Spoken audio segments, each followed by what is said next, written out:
చాలా రోజుల తర్వాత నేను కూడా అసెంబ్లీ ఉండడంతో 10-15 రోజులు ఏటూరు నాగారం సైడ్ రాలేకపోయినాం.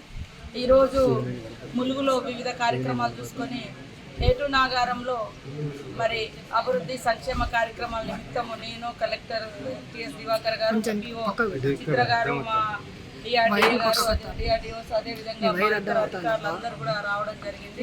చాలా సంతోషం. చాలా రోజుల తర్వాత దివ్యాంగ సోదరులకు బైక్, ట్రైసైకిల్స్, అదేవిధంగా మరి ఇయర్ పరికరాలు అవన్నీ కూడా ఇవ్వడం జరిగింది. స్టిక్స్ కూడా దివ్యాంగులకు ఇవ్వడం జరిగింది. వాటితో పాటు మరి మహిళలందరికీ కూడా ఇక్కడ చాలా పెద్ద ఎత్తున ఐటీడీఏకి వస్తూ ఉంటారు జనాలు. దూర ప్రాంతాల నుంచి వచ్చేటువంటి వాళ్లకు సరైనటువంటి ఆహారం దొరకక కూడా రాత్రిపూట కానీ పొద్దున్నే కానీ ఇబ్బంది పడుతూ ఉంటారు. మరి గిరిజన ప్రాంతాల నుంచి, అడవి ప్రాంతాల నుంచి కూడా ఆదివాసులు కానీ గిరిజనులు కానీ ఇతర వర్గాలు కూడా ఇక్కడ మన ఏటూరు నాగారం సెక్టర్కి వచ్చినప్పుడు సరైనటువంటి ఆహారం దొరకక కూడా ఇబ్బంది పడే పరిస్థితులు ఉండే పరిస్థితి ఉంటుంది. కాబట్టి మా మహిళా సంఘాలకు ఇందిర మహిళా శక్తి ద్వారా మహిళలకు ఇక్కడ ఇందిర మహిళా శక్తి క్యాంటీన్ కూడా ప్రారంభించడం జరిగింది.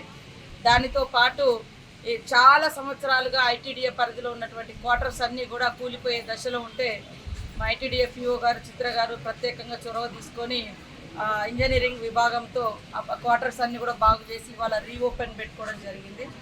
అదే కాకుండా మన ములుగు జిల్లాకు దాదాపుగా 9 కోట్ల రూపాయలు మహిళలకు వడ్డీ జమ చేయడం జరిగింది.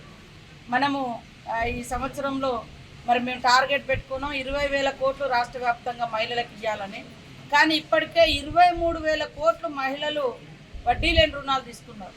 వాళ్ళు వివిధ బిజినెస్లు పెట్టుకోవడము, వ్యాపారాలు పెట్టుకోవడము, అట్లనే ఇప్పుడు మహిళా శక్తి క్యాంటీన్ కూడా ఇక్కడ మనం ఓపెన్ చేయడం జరిగింది. మరి గత ప్రభుత్వం 3,500 కోట్లు వాళ్ళు పావుల వడ్డిస్తామని ఇవ్వకుండా పోయింది, ఇవ్వలేదు.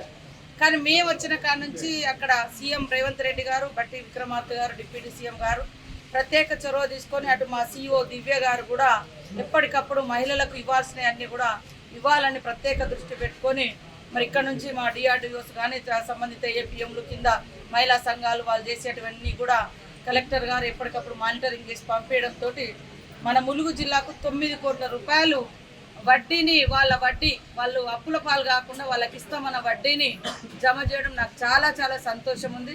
రాష్ట్ర వ్యాప్తంగా కూడా మహిళలకు అందరికీ కూడా వడ్డీ లేని రుణాలు ఫస్ట్ ఇచ్చి ఆ వడ్డీని మేము మళ్ళీ వాళ్ళకు జమ చేస్తాము.